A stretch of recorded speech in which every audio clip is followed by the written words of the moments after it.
This is going to be one of those moments where we all take a hard look at clowns from now on and wonder if that was the Mexican cartel clown killer who destroyed the infamous cartel boss. Today we're going to talk about the Mexican killer clown that killed cartel members and basically terrorized all of Mexico for a while. So what would be scarier than a clown rummaging through your garbage at 3 a.m.? Well, probably the neighbor that watches them rummage through that garbage at 3 a.m. But even scarier than that is a clown hitman that ran rampant and ended up killing one of the most infamous cartel bosses of all time. Stay to the very end of this video to get the 3 options of who this killer clown most likely was and whether or not they may emerge again. So it happened. One of the most feared cartel bosses in Los Cabos was killed by a killer clown during a party of over 100 people of his friends and family. The clown just brazenly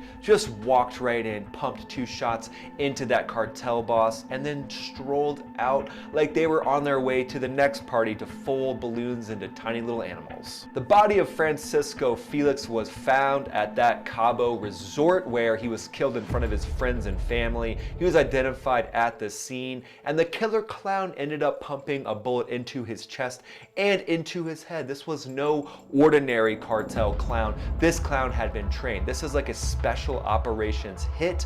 That was the level of quality that this hitman came to this job with. So the fact that some people will say this was just a random encounter, that just doesn't make a lot of sense. The killer clown wore your typical clown costume with that beautiful red nose, blue hair, and just strolled in like they owned the place.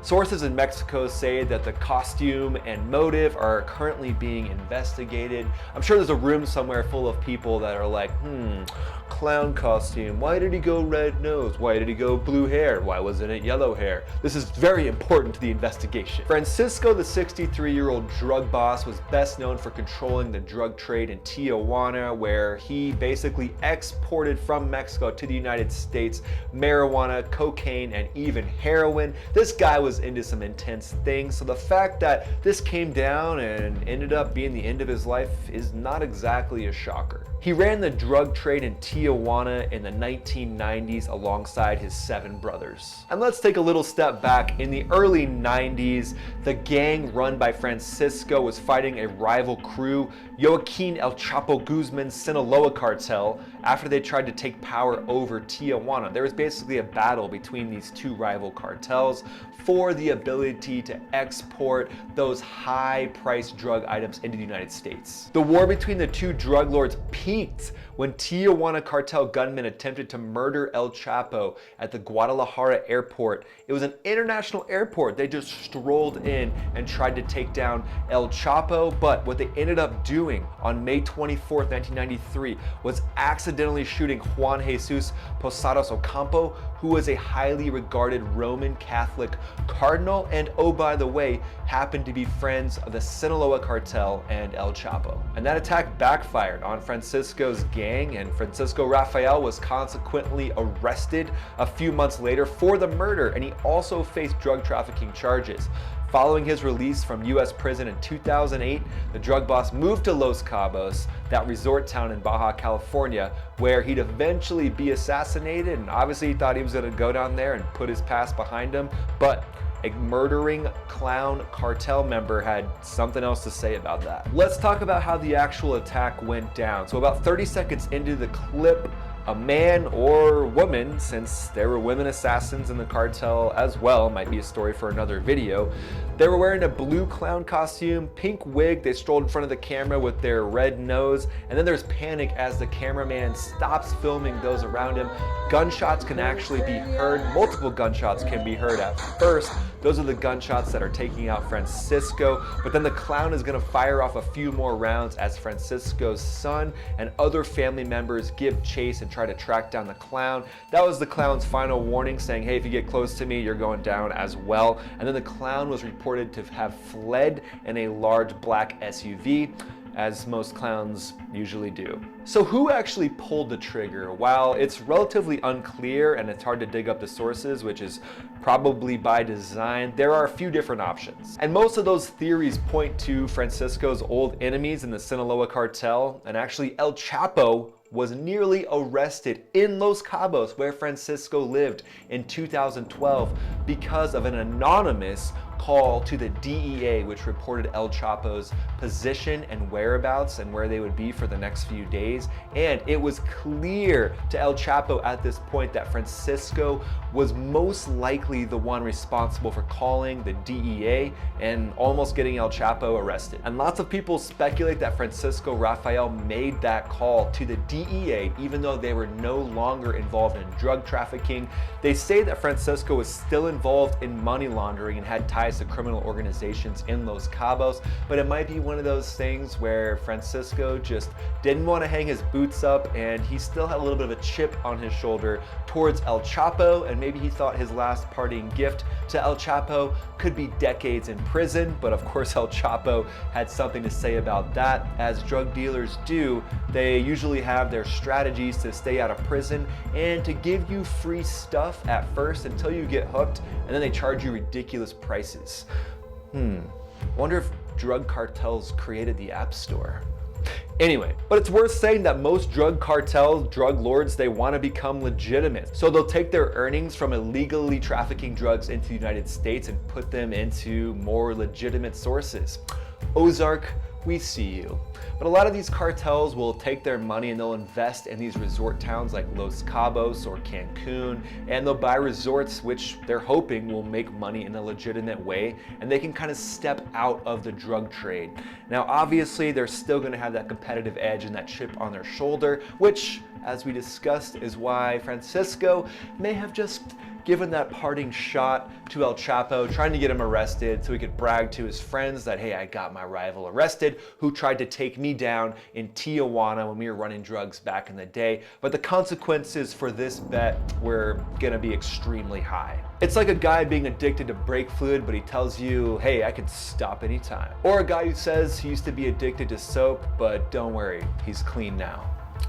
Anyway, moving on. And continuing with the investigation, in 2014, there was a report that stated the alleged mastermind of the murder was possibly Jose Rodrigo Archiga Gamboa, AKA, this guy definitely needs an AKA. This guy definitely needs some sort of a call sign. Well, they called him El Chino Antrax.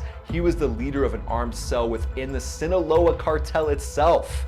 Mexico's federal ministerial police released images of the two men at a boxing event 2 days prior to the killing, and that was hypothesizing that Francisco Rafael was killed for involvement in money laundering in Los Cabos, where the Sinaloans controlled organized crime.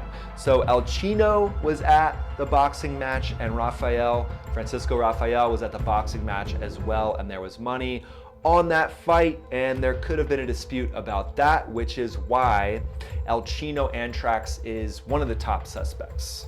So option number one is El Chino Antrax, who had been arrested on drug trafficking charges in December of 2013, and then the alleged hitman, that number one option, eventually wound up murdered himself in Sinaloa in 2020 after he was released from prison. Or so some say, El Chapo's associates wanted to keep that gunman quiet about being the Mexican killer cartel clown. Option number dos, could it be a three-letter agency in the United States who is just sending a message that if you're a drug cartel boss and you think you can become legitimate, think again, this will follow you forever and you'll never be able to be safe, so think twice before becoming a multi-billionaire cartel member. Obviously unlikely, because the United States has deemed that cartels are organized crime organizations that have an international interest, and they're not technically terrorist organizations.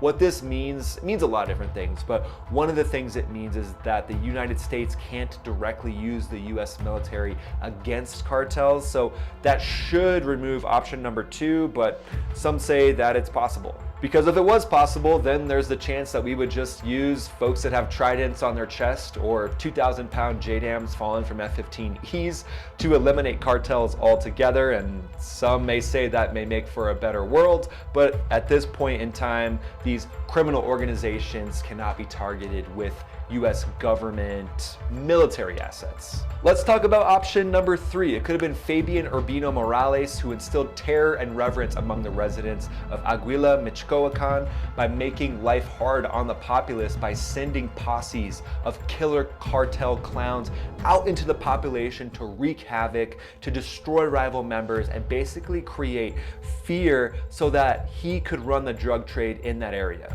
And he started the Los Metros. It was a gang founded in Reynosa that belonged to the Gulf Cartel. And there's widely shared videos out there of multiple killer cartel clowns in jeeps, in trucks, roaming around with guns, basically just trying to spread fear among the population. So was this a copycat of the cartel killer clown that killed Francisco? Or was this the continuation of that killer clown? Or were these folks that were involved with that killer clown early on who were continuing to spread mayhem with that same trademark? So remember, a clown gunman run by the cartel is scary, but it's not scarier than being audited by the IRS. And it's not scarier than hearing that phrase we all hate to hear, hey, we're out of toilet paper. And it's definitely not scarier than forgetting to dominate that like button and letting me know in the comments below who you think the Mexican killer cartel member is. I would love to hear it. And remember, the best compliment you can give me is just watch another video. I'll have one pop up here that details Russian forces being annihilated by the US in Syria, and then another one will pop up that YouTube thinks might be the next video you'd like to watch. I know you'll make the right choice and the best decision for yourself. Thanks so much for being here. Can't wait to see you in the next video. Most of all, have a great day.